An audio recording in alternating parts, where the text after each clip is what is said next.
Kia ora. This is the Stag World Podcast, episode 334. This episode we're joined again by Ehsan Vaghefi. We had Ehsan on episode 256. That was back in 20th September 2022 when I lived in Toku. Since then, I've had a chat with the team at Toku, and it's such an exciting prospect, especially when you're doing my work in diabetic photo screening. It's a wonderful tool for that. But in optometry, especially as therapeutic optometrists, we run into that issue of people come in thinking they're getting glasses, and we're there for their eye health. And we pick up lots of things from blood pressure, from cholesterol, from diabetes, from the nerves in the eye, macula in the eye is to do with metabolic dysfunction. Dry eyes is to do with sort of gut health and overall inflammation. And so when we ask people their medications, they're like, huh?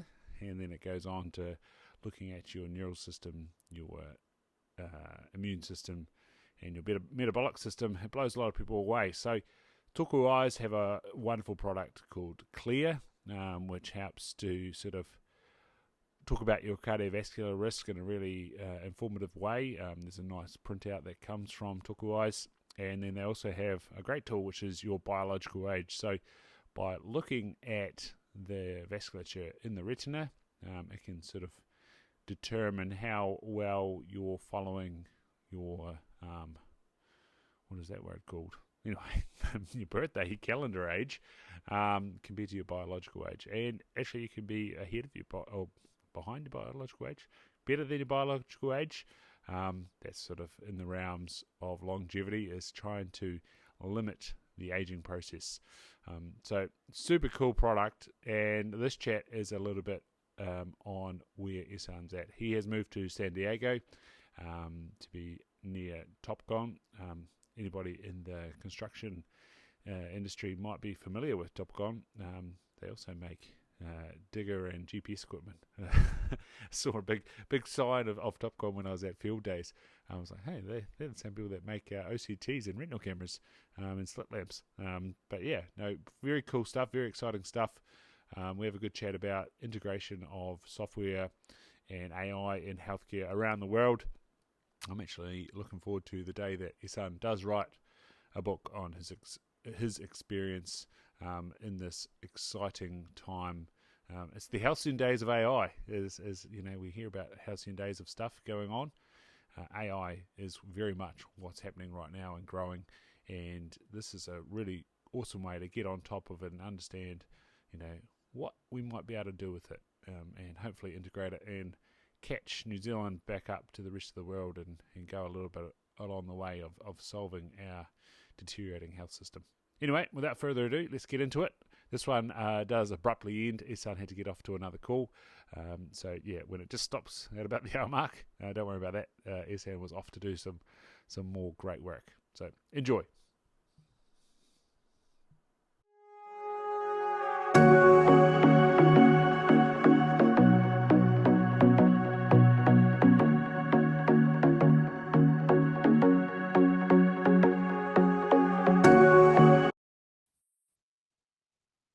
Beautiful.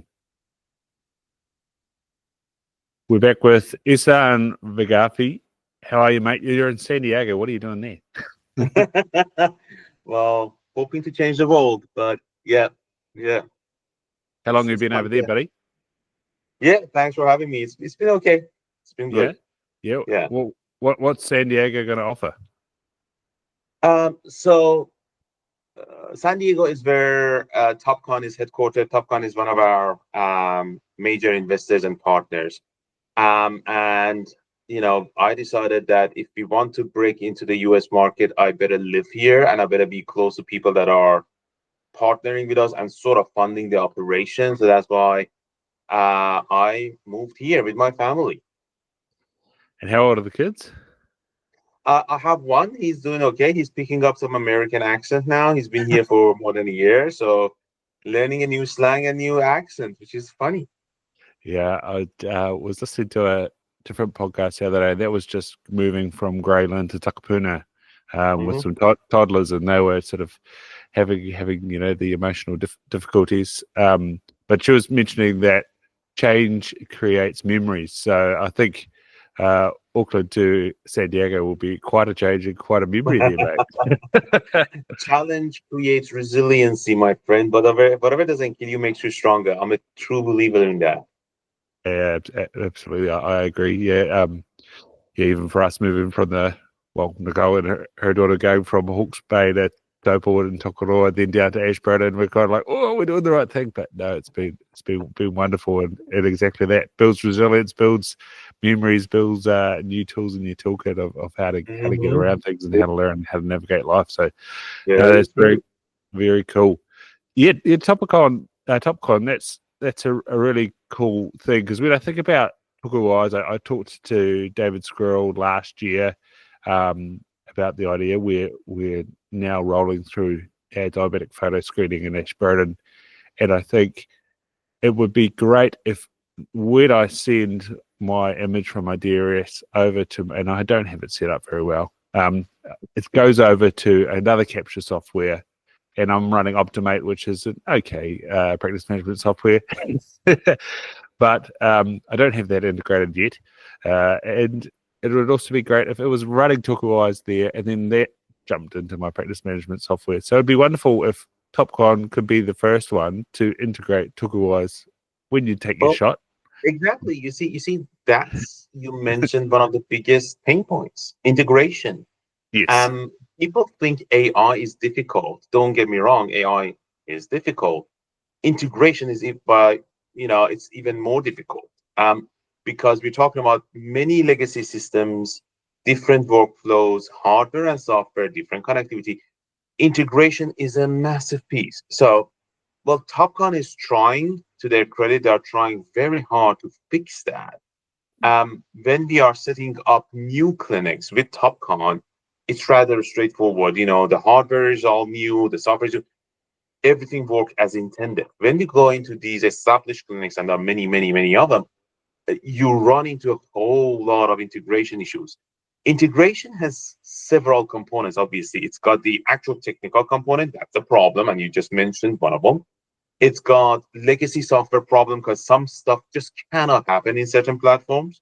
And then it's got a workflow problem because every optometrist does things a bit differently. Not everybody has the exact same workflow by different people. So parts of the clinical workflow is done by the optician, maybe some nurse, maybe there's an optometrist, maybe there's a follow-up.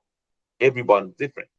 So it has to be modular. So that's very, very difficult. Have slowed down the whole sort of adoption of technology, because it's not about technology. It's about the technology not breaking things. People talk about AI and, the governance, and I was like, that's not important. Making sure that the AI doesn't make your life more difficult. That's the important piece. That's by far the more important piece. So yeah, working with Topcon, I think we are making good grounds. Topcon has this software called Harmony. It is one of the better ones. I can't say it is perfect, but it is one of the better ones. We've worked with Optos Advanced, we've worked with iFinity, some of these softwares that you may have heard. We tried to work with, which one was it? The one that you mentioned? Which one was it? I've got a very old capture software. It's Iris.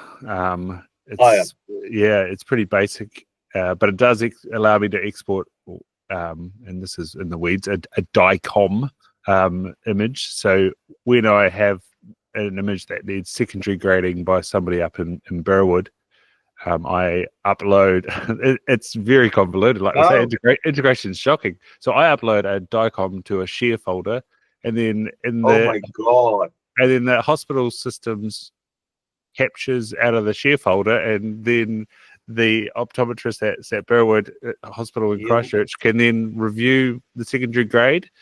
And from and this is the bureaucracy of healthcare.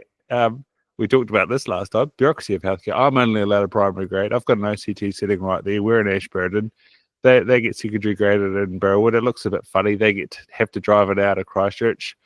then they look at it again and there's still exudate there. So then they OCT it and they go, oh no, there's no fluid. You can go back to Ashburton and have your photo screening done in 6 months. And I'm just going, oh, this is, yeah. I know. I mean, the fact that you just explained it, that was painful, by the way.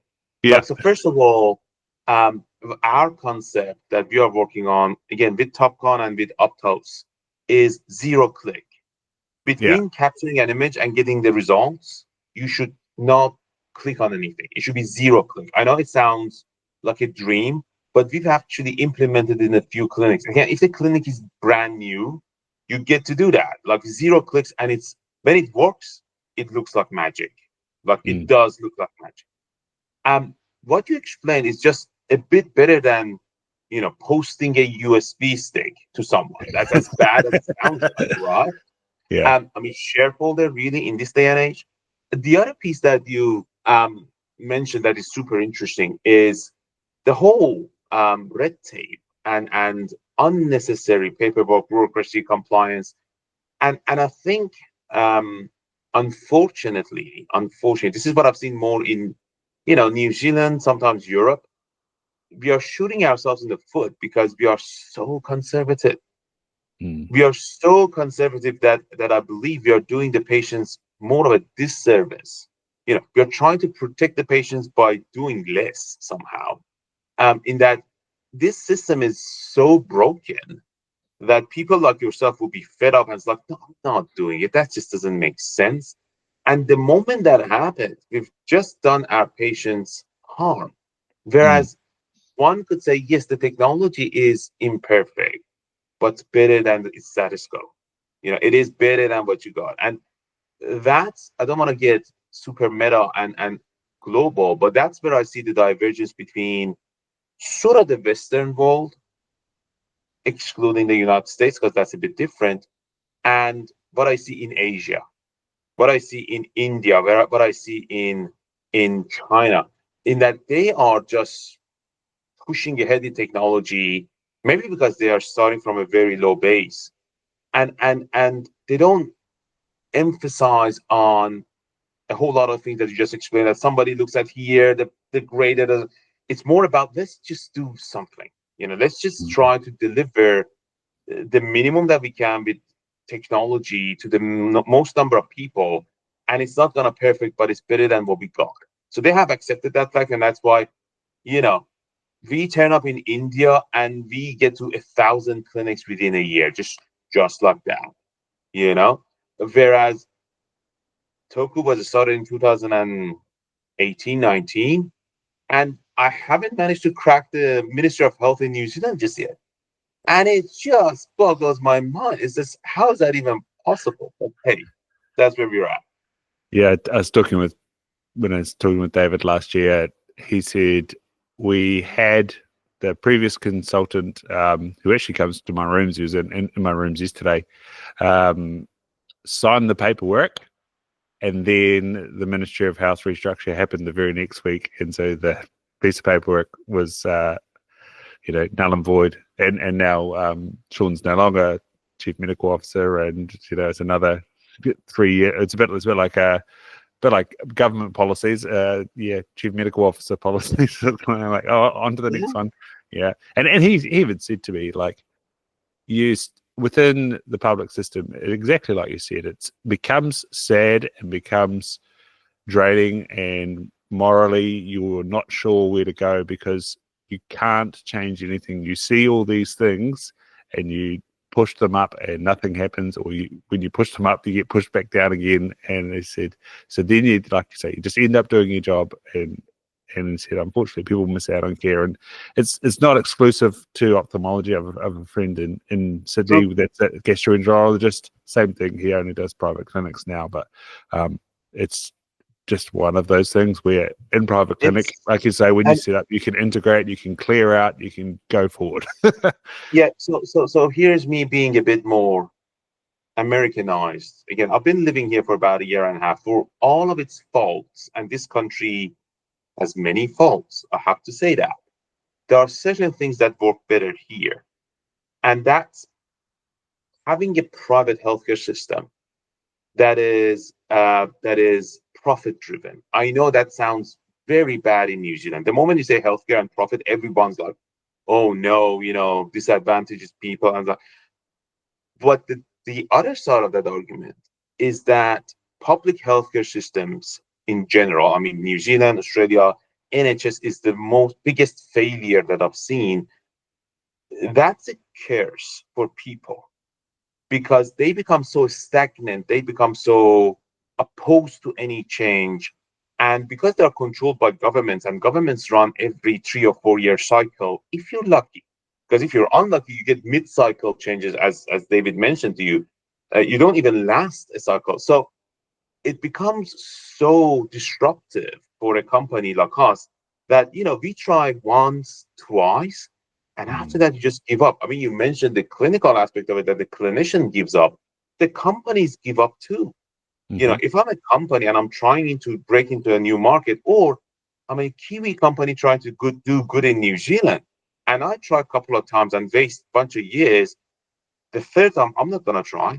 I'll say, okay, maybe I take my efforts and go to India, because I know in that market it's a different market. It's mostly private, and they're hungry for technology. So why should I try to break into a New Zealand market? Which is sad. It's very sad. The American market is somewhat similar in that yes, it's profit driven, but because it is profit driven, it is efficient, much more efficient than any public healthcare system that I've seen. In that, if you can prove that your technology creates efficiencies and values for the patient, that's it. You don't necessarily need for a senator or a congressperson to sign anything. You're dealing with the head of the hospital, and away you go. And that's why here, adoption of technology has been faster. So unfortunately, people ask me, how does government? And this was a question that was asked as from a sort of New Zealand perspective, because I was there at the New Zealand consulate here in LA, and I was talking to a whole bunch of Kiwis over there, and somebody asked me, how can the government fix the healthcare system? And I said, by getting out of the way. Mm. Like literally, you want things to be fixed in the healthcare system, including diabetic screening, just get out of the way. Just let the innovators do what they do best, coming and disrupting the system. And yes, things will break, but the final outcome will be better. So it's a bit of a change of view. At the beginning you mentioned you learn a few things when you move and change your environment. That's the thing that I've learned in that unfortunately things like healthcare, things like screening, and again, specifically speaking for optometry and ophthalmology, they're not going to get fixed in a country like New Zealand or Australia or UK so long so long that the government is involved. The only way it will get fixed is when government is not involved. Yeah, I follow the US optometry system, and I'm sure they are quite varied with their state to state sort of stuff. And then you be in the Australasian forums, and you just get bombarded with what's the Medicare code for this and what's the Medicare code for that. And Americans talk about insurance codes, whereas Australians talk about Medicare codes. And having worked in Australia briefly, those with private health insurance in Australia are not worried because they're like, hey, there we go, where we Yep. go, and we. That's why when I listen to the Americans talk about insurance codes, I think about it slightly different because they are limited in mindset about like, oh, I can't do that because there's no insurance code. But yeah, d- does that as something for Toku? Like when I think of Verta Health, they proved their case, and they've sort of got to the system where if they can reverse someone's diabetes, then the insurance usually from a business will pay for their product. Is that sort of the same thing with Toku Health, Right. where So, you so, can get so an that's a insurance code? very good point. You see, that's a very good, important point. And yes, it is unique to the United States because, to your point, if you're living in Australia and you have private healthcare insurance, you don't care. It's covered. You pay. Maybe even New Zealand. I don't know if diabetic screening could have been part of private healthcare in New Zealand and could have worked. I don't know. But then again, if you have private healthcare insurance, you probably have your ophthalmologist in Auckland Yeah. and you go and see your ophthalmologist. Yes. Um, in the US, the common belief, for good reason, is that your technology will get better adoption when you have a CPT code that pays. That's a common belief. There is some truth to that, but it's not the whole truth. Mm-hmm. And that's where it gets very nitty gritty and technical. Why do I mean by that? So, for example, diabetic screening, AI diabetic screening, has a particular code in this country. It's you can Google it. People probably know it. It's called CPT 92229, and it's approved by Medicare. It's supposed to pay somewhere between $40 and $50 American for an AI analyzing retinal images to sort of screen for diabetic retinopathy. You would think that that doesn't get any better than that. That's it. That's the golden goose. That's it. Your technology is should take over the American healthcare system, and it has not happened yet. Mm.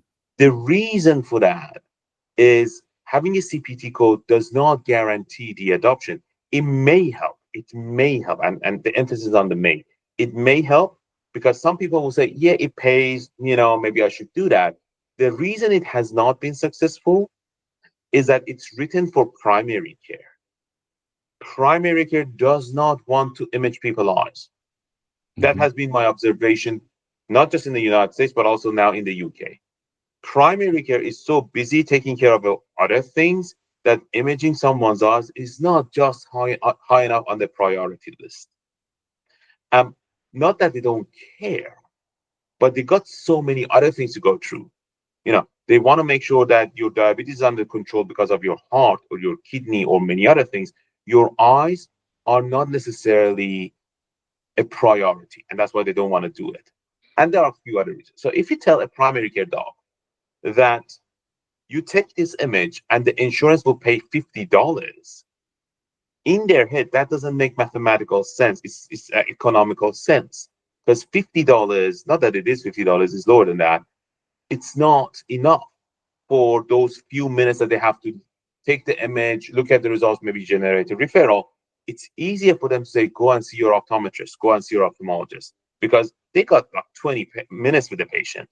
There are other higher value things that they can do in that 20 minutes, right?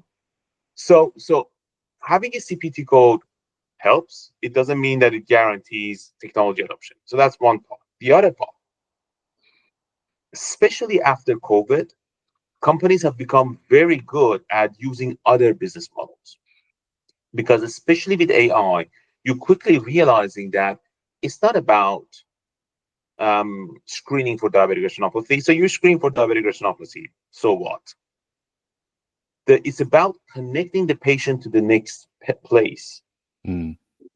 What you said at the very beginning, it's just a broken system of getting the data from here to the other end. Imagine you include the actual referral component in it, as in like, okay, we got through the process, now we got the results for this patient, and now this particular patient needs to get referred to primary care. I would assume in New Zealand, it's more like a referral letter that you generate. Correct me if Yep. I'm wrong. Yep. And then it's like, okay, patient, up to you, away you go, please follow up. That's where there's a huge loss. Mm. And insurance companies know that because they know many people don't action on it. And that's where things go terribly wrong and expensive. Now, people have realized, not just in ophthalmology, but in oncology and cardiology, that yes, AI can identify people for certain things, but it's not about AI. It's about how do I take this patient out of, say, an eye clinic and put it in a primary care clinic? How do I make sure that that happens? And that's the value. It's not about a particular doctor charging a code. It's about taking this patient from a, let's call it, low value environment. And I don't mean that, I mean that from a dollar perspective, to a high dollar value. And who's benefiting from it from an economical point of view? That's where your customer is. So it's these are different business models that, especially after COVID, we see more here in the United States as these. Yeah, I guess that brings us to Claire, isn't it? Because, like, keeping within the example of diabetic photo screening, I have their medication, I have their HbA1c, I have their retinal image, plug it into Clear. I see they're on 4 blood pressure medications. They're on some blood thinners. They're on some heart medications. Plug it into Clear. Clear produces the report. For the patient, we might say your biological age is well and truly low. And then they become, like you say, they become that motivation. I have people that are more than 10 months since their last blood test, and and you go, when was and you're right, you go, I hope this process that's into your health file prompts your GP or the medical practice to go, shit, we haven't blood tested this person in a while, we better do that, like minimum stuff. Right. So here's that's a great point. So where are the failures in that system? Number one, you're relying on humans to take action. We are terrible when it comes to taking action. I give you the worst results. Let's say the results are short of you're having cancer, right? If anything below that, and like, you patient, you need to take action. The person leaves your room, leaves your practice, and they got 100 other things that in their mind, those are the priority. Picking my child from daycare, do the grocery shopping. We know they are not as important as the news that we just gave the person. Like, hey, you got high cardiovascular risk. You may have a heart attack soon. Their mind goes somewhere else. That's it. That's the first failure point. The second failure point is, let's assume the patients take action. So now they want to go to the primary care person and get checked and get the follow-up. Now they need to find the right person, get booked, which is necessarily not the same day. So now we're talking about an appointment a couple of weeks down the road. A whole lot of things will happen between now and then. They may miss that appointment, and that's it. You got another failure. So, and by the way, when we talk about every failure point is a loss for some sort of insurance company, being the government or private. Somebody just lost a whole lot of value there because a human did not take action. The point is to take that human element out of it. What do I mean by that? Here in the United States now, the systems that we are rolling out now, if you're having a poor results, your bio age results and soon Clear results, they automatically get sent to a well-being or medical provider, depending on the results. They call you. It's like somebody picks up the phone. It's like, hey, we just got your results. They don't look good. And let's go through the process. So the process gets started right away, which, by the way, that provider, they can charge insurance for those services, right? So they are incentivized to do that. The patient is within a captive sort of environment. They can't leave. They just had an eye exam and now someone's got them on the phone.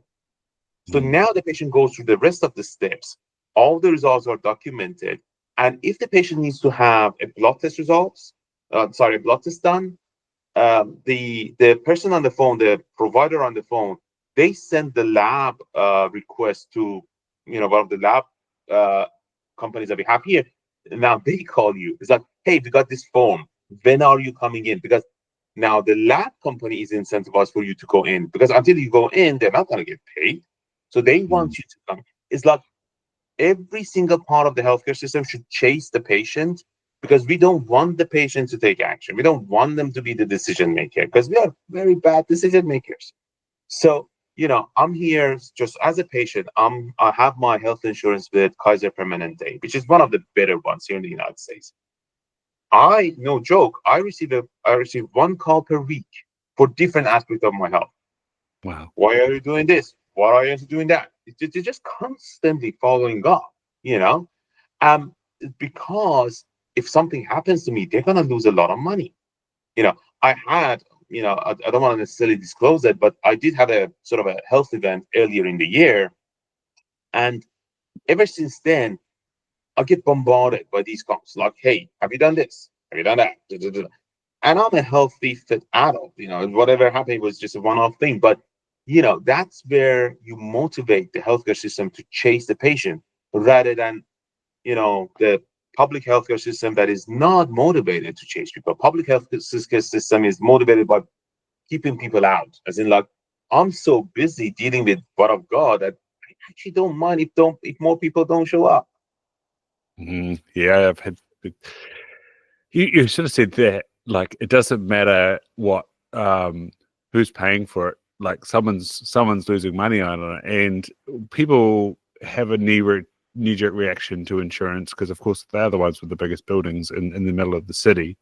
But we've got to remember in a public health system that the people that are missing out and wasting money is us again. We're the taxpayers. That the health budget, I think, is the biggest, and then it's the super budget. Like, it's a lot of money that doesn't go. And explaining to students that we've had in the last few weeks, like, oh, isn't the CPAC supposed to be 45? And it's like, yes, that's a Wellington decision, but the actual CPAC is 55, and that's usually the worst eye. And it's like, oh, yeah, and you're like, oh gosh, yeah. So yeah, Wellington can say we want to see everybody with a CPAC of 45, but we don't have the ophthalmologists in the hospitals. No. And it's fun. You see, the system is broken, and we are failing to acknowledge that. Yeah. In that, people, to your point, people think, oh, private healthcare system is just a dirty word. It's just not working, and it will disadvantage people. What they are not realizing is that public healthcare system is more expensive because you're paying for it, whether you like it or not. Yeah. You are literally paying for it. And now the problem is that many people, especially the younger generation like yourself, you are paying for it without taking advantage of it. I don't know if people realize that. The young are subsidizing the old because you're paying tax. You're paying for the healthcare system. Many older people, they don't pay tax. They've gone beyond, those years that they were paying tax, and they are the costliest one. So it's actually a transfer of wealth from the younger generation to the older generation, because you work, you pay tax, so they can go to hospital. And that's just not fair. That's New Zealand is all about fairness. I don't know how this is fair. So number one. Number two, public healthcare system cannot incentivize doctors enough. We know that. They can't pay them enough. That's a reality. You end up with overworked, unmotivated doctors that are good doctors. These are great doctors, but they are, for a variety of reasons, one of them compensation, demoralized. Many of them, they are demoralized because the system is clunky. The system is not working as intended. You mentioned one example of it that was just painful to hear. Imagine if you were in like a central hospital trying to deliver service and people's lives were dependent on it, and you had to drag and drop files into a shareholder. I mean, so what happens? And this is a stat that is several years old, but I keep bringing it up. I know that in ophthalmology, and again, this is several years ago. This is pre-COVID, I think. I was looking at the number of cataract surgeries in an eye clinic. I can't name them. Private eye clinic in Auckland and the Greenland Hospital. The same surgeons, we're talking about the same people. When they were in that private setting, they were doing 3 times the number of surgeries per day. 3 times. So why is that? Is it because the doctor somehow switches off when they go to the public setting? Is it like they don't want to serve people when in the public setting? Or is it because the public setting is so broken that doesn't allow the doctor to do their job? The private setting is set up for efficiencies. Go, go, go. The more people we see, the more money we generate. Again, it doesn't sound good, but it delivers outcome. The public setting is set up for, we got a budget and we're going to spend it. That's how the public setting is set up. Let's spend the budget. It really doesn't, it's not outcome driven, it's expenditure driven. So that's why it will never do the job of a private setting. That was astonishing to me when I saw that. It's like, wow, we are operating like, I don't know, 6 people per day in Greenland Hospital and 18 per day in this private setting. Something is not right. Yeah, and it becomes a theatre issue as well. Like I said to the surgeon, what happens if we'd have seen the retinal detachment up? He said, oh, we're pretty lucky on the retinal detachment. We get the theatre. But he said, like on the day list for cataracts, we get, the theatre gets bumped. And you're like, what? Like, Yeah. yeah, it's, emergency comes in, theater gets bumped. I'm like, okay. And Yeah. that's not easy. No, and it's a workflow issue. Again, the example that I use is, you got a huge hospital. It's so drowned in bureaucracy that the limiting factor is not the doctor. The limiting factor is the receptionist down the chain who just happened to have a bad day. Maybe she just came back from pet bereavement, whatever, or somebody's on leave. And God forbid, if somebody's on leave, nobody can do their job for whatever Mm, reason in a public setting. There's only one person who knows how to open this file, and that person is on leave for 2 weeks. They brought in an intern, and that poor intern, she doesn't know how to do it because she's only been there for 2 weeks. And now the doctor is sitting in the sort of in the surgical setting and playing with their thumb. Is like, where are my patients? Well, there's a backlog because somebody decided to go on leave, and when that person is not around, the whole system is broken. oh, it's hard not to laugh. This is Swiss cheese scenario right here we're talking about. Like Yeah, how do these things happen? And it's like, well, this lined up, and this lined up, and then the yeah, pencil went through the holes, and yeah. uh, and then we have a problem. Yeah, my mother has worked in reportable events. So that's self-reporting of incidents, and then matching them up with complaints. And golly, what to have people in quality control in the hospital, like you say, you needed a layer of bureaucracy to protect the bureaucracy, and like goodness me, yeah, it's hard work, and that's a job that it's not going away. That's for sure. No, Um, no. when you said about adoption through Asia, is it because like we've had this system that initially was working well and then became clunky, and now sort of wheels and pieces are falling off, whereas we've got, China, 1 billion people, India, Mhm. millions, hundreds of millions of people, and we are a developed, well, partially developed country, but also like developing at the same time. How do we bring our health up? So we need to find the most efficient tools that we can get, and something like this comes along, and it's like that's sufficient. So I, You I really wish I get to write a book about this when I'm a bit less busy, and all the observations, none of them are unique, yeah, but because the example that I usually use is, if you look at African countries uh-huh, and how they changed their banking system. So African countries, they didn't have phone connection. yeah, They didn't have internet connection for a long time. And suddenly they got access to smartphones that were satellite enabled. So there mhm, was a huge jump from zero to some sort of, not exactly smartphones, but phones that were internet enabled. The banking system in many African countries went from non-existing to internet banking within a couple of days.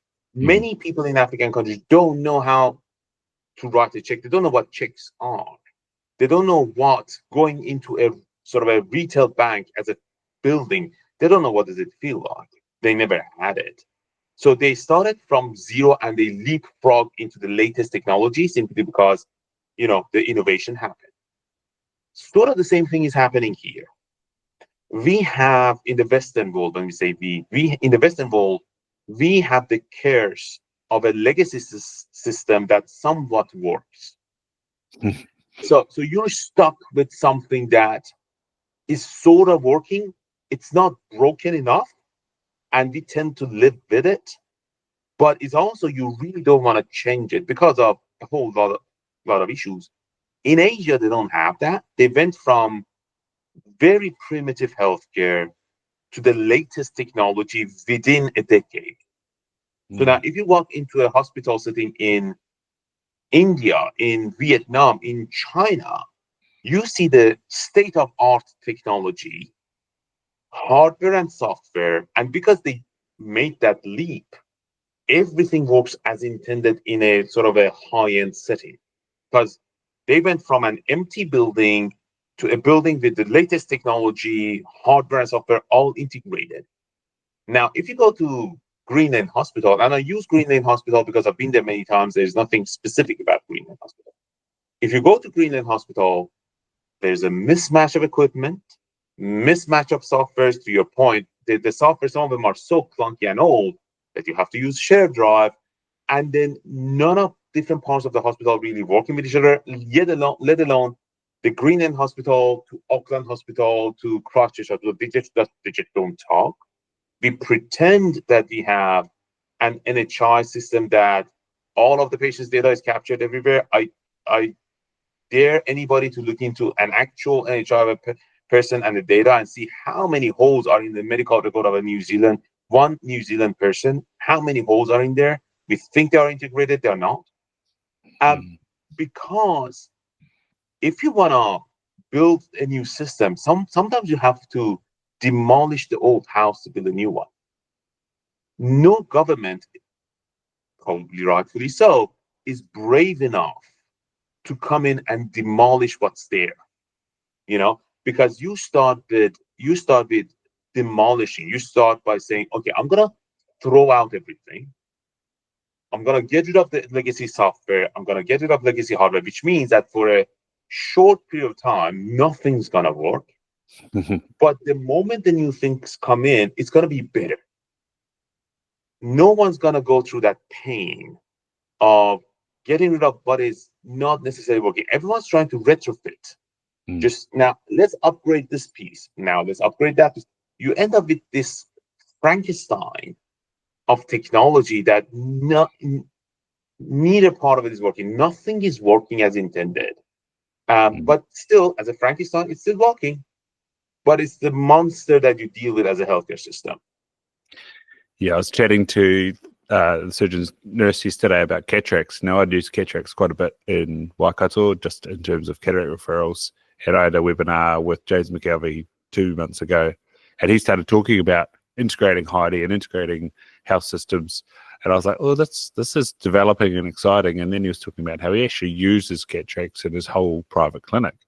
But of course, he's sending out invoices for thousands of dollars, whereas us as optometrists are doing, a couple of $100 of clinic care, and then a few $100 to $1,000 in spectacles, and it's like cool. But then then you go back to the integration system. How do we then integrate our point of sale system?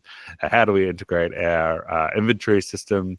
And it's like, you're like, So it's good. It does lots of great tools. It integrates lots of good things. But again, we run into a roadblock of, this is an ophthalmologist going, ophthalmology, it's great. I do a cataract surgery, I do a corneal transplant, I do some corneal cross-linking. I've got these codes. The nurse yesterday was saying that, again, legacy systems and prompting as you're writing medical notes, a lot of these medical systems are set up to write the first 3 letters and give you the prompt and then go click, yes, that's what I want. In Optimate, you can add a prompt, but then you got to go to P, click the one you select, and then you've got to edit it anyway, so you might as well have just removed that. No, that's and it's just like, hotkeys or stuff like that. You're like, what's a hotkey? See, these are basic, right? Yeah. Imagine if your Microsoft Office 365 was working like that, you would throw that laptop out. You would, right? Yeah. You expect a lot more from technology when you're using your Windows machine or Mac machine. Why don't we expect the same level of quality from healthcare system? Why is it okay that the system is so broken and we live with it? Yeah. I sometimes tell this story. I didn't believe it until I saw it. Somebody told me that in India, in Aravind hospital sitting down in south of India, the cataract surgery is $20 per person. And I just could not believe it. It's like, how is that even possible? Because I know even there, an ophthalmologist gets a decent pay, nothing close to New Zealand or the United States. But so they showed me, somebody hold up the phone and they showed me how it's done. In Aravind, they have this huge hall, like a factory-sized surgical theater. And they bring patients in. Every patient is imaged, done with nurses, This is a surgical hall, and there are curtains that are separating these beds. Imagine like a military hospital. There are beds and there are sheets between beds. We're talking about 100 of these guys. They put the surgeon, and this was a ophthalmology surgeon. I ended up having a good friendship with her. She's an amazing woman. They put her in a chair. They like one of these office chairs that we sit on. They roll it into the first patient. They does the thing. They pull her back, roll it to the second patient. She does the thing, and that thing goes on for about 100 times within 3 4 hours. She goes through close to 100 people in half a day. The system is so automated. The system is so automated that she doesn't stand up, she doesn't sign, she doesn't do anything. She literally, they push her in front of the head of the patient. She does the thing, pull her back, next patient, pull her back, next patient. That's how you get the cost of the cataract operation to $20 and other things. There are other elements, but that's how you do it. Now, that's an extreme example. The other thing that the Indians realize, and they're really, really good at it, is that how do we reduce the burden of technology for our people from the person who captures the image to the doctor that reviews the image? So as a company, when we go into India, they all their questions is about workflow. Mm. It's a very different approach. When we approached the New Zealand, what is it called, the ministry, the question that we were getting was so different. It was about, data privacy, data residency, data governance, holistic things that have no clinical outcome. I'm Mm. not saying those are not important, but those should not be the focus. In India, they don't ask you about those things. They ask you about the workflow. Is it going to work with this piece of software? Show me how it's going to work. No extra clicks introduced to the system. The whole thing should be automated. Shouldn't add 20 seconds to the entire thing. Very engineering approach. Very engineering approach. And that's how you get to the Indian market, by being extremely efficient on time and money. That's how you win in that market. That's how they adopt technology, keep the costs down for that particular market. Now, what I'm hearing from New Zealand, and as I've been living outside for about a year and a half now, what we are great at is just creating panels after panels to discuss the things that to be discussed in the next meeting. I just saw another announcement about a new AI panel that has to be discussing new things for healthcare. I was like, are you kidding me? I'm sure people on that panel are very qualified, but is that what we need? Mm. Not another panel that will come up with another set of recommendations? How about we start doing things? You know, how about we risk breaking things, but at least we do things? How about we come to Ryan's practice and say, let's just get rid of all of these software. Let's just replace it with one software. It will break your practice for a week, but trust me, it will be better after that. Mm. So that should be. So you put these, what have you got? Three certifications on your website: ISO certified, Code of Ethics advocate, medical device cybersecurity benchmark assessment. I sort of understand ISO certified because I had a look at Heidi, and they've got ISO certified. When do these badges become meaningful? And you don't need to explain, well, what does that mean? Because I don't really know what they mean, but I just understand that at that internationally they have, they probably got some sort of Yeah. blockchain protection or something like that behind them. But you see, that's a very good point.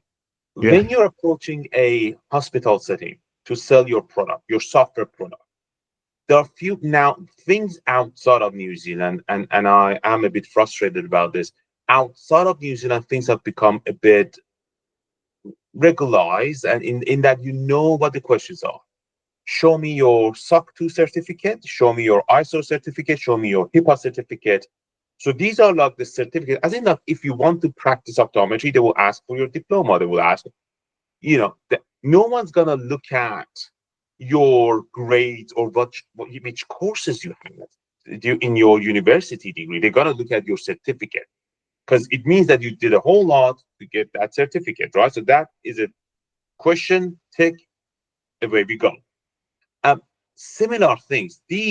Every certificate is demonstrating something in the background. Like HIPAA is the system that you set up inside of your company, so you protect your patient data. You strip any patient information before and after certain tasks. These are very well defined. So if you read the letter of law, these are very well defined. You go and you implement them. Somebody from the outside comes and audits what you've done, and they say, "Yep, you've done it. Here's a certificate." That's generally how it's done. The whole point is when you're approaching hospital settings, ministries, whatever, you don't want to go and prove a whole lot of, "Hey, I've done this." You just show up with the certificates and like, boom, boom, boom, boom, boom, 5 minutes. Now let's get to business. In New Zealand, that's not how we do things. In New Zealand, the system is, for whatever reason, they hadn't been standardized. If I approach Green Lane Hospital right now, and again, I'm using him as an example, I still have to go through the tedious Excel sheet, ticking the box of hundreds of questions that is just not a clever way of doing things. So yeah, sorry, it's just I'm a bit frustrated when it comes to this. So yeah. Yeah, it was funny you were talking about coming to America and being closer to the market and stuff. I listened to a couple of financial podcasts, and keep the change being one of them, and Next Advisory is their accounting firm, and they were talking about the budget, and there was no mention of AI. So no wonder we can't get our heads around, well, what is AI? And like, I opened up my laptop this morning, and the work that I did last weekend of writing some instructional manuals with the help of ChatGPT, that's sitting there. And ChatGPT is wonderful in that it's a great tool for writing stuff. But now people go, AI, oh, that's ChatGPT. And you go, well, here's Toku Eyes, it's a neural net. And then they go, what's a neural net? And you're like, oh, a way to make decisions quickly. And it's again, you show up with like, oh, is that like ChatGPT? And you're like, it's AI. Well, right. Again, I have a good point. It's the attitude of the society as well. Like, you turn up in a clinical setting here in the US and you say AI, nobody blinks an eye. Okay, it's AI. Do you have FDA approval? If the answer is yes, no one's going to even think about what AI is because you got FDA approval. Same as the European market. Have you got CE mark? Great. Not just the hospital setting, but also the patients, the community, the thinking of the general people in that community is like, okay, so it's got CE mark or FDA approval? Fine. It's almost like, should I ask my optometrist what is an OCT? No. It's a thing that my doctor wants me to do. That's it, right? Whereas for whatever reason, I think in New Zealand, I don't know why, AI has become this thing that everyone tries to understand. And well, AI is another medical tool in a healthcare setting. The question is, do you believe your doctor? Do you believe that the doctor has the right certification and the knowledge that you need to do this? And if you don't, then that's another conversation. I can tell you what it is, Ehsan. I had this conversation with my friend the other day after last week's podcast, and it's the generation before X is that's that whole number 8 wire thinking of New Zealand. That's that break it so you figure out how it works so then you can fix it again.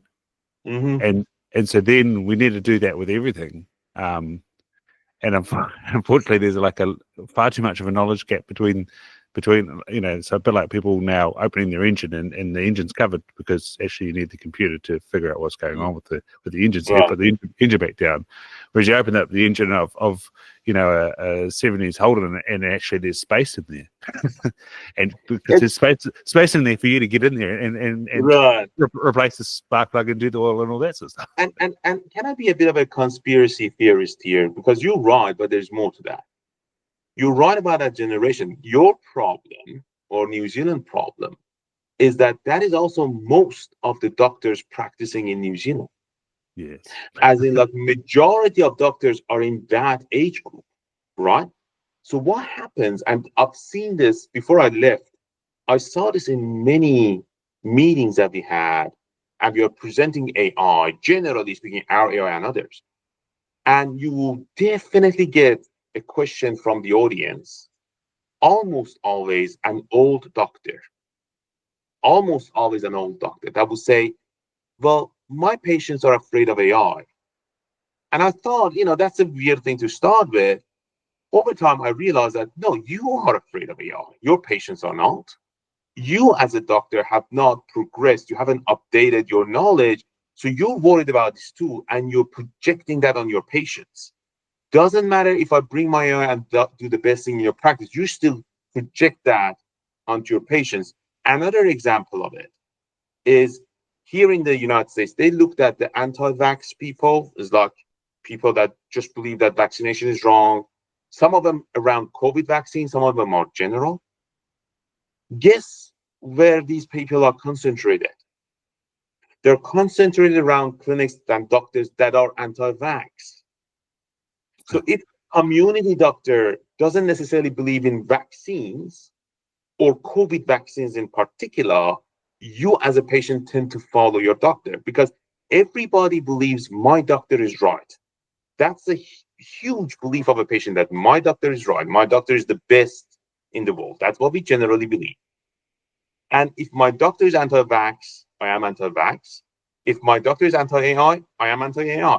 So if the population of doctors in a particular country is old and not necessarily updated with technology, most people in that country will have the same attitude.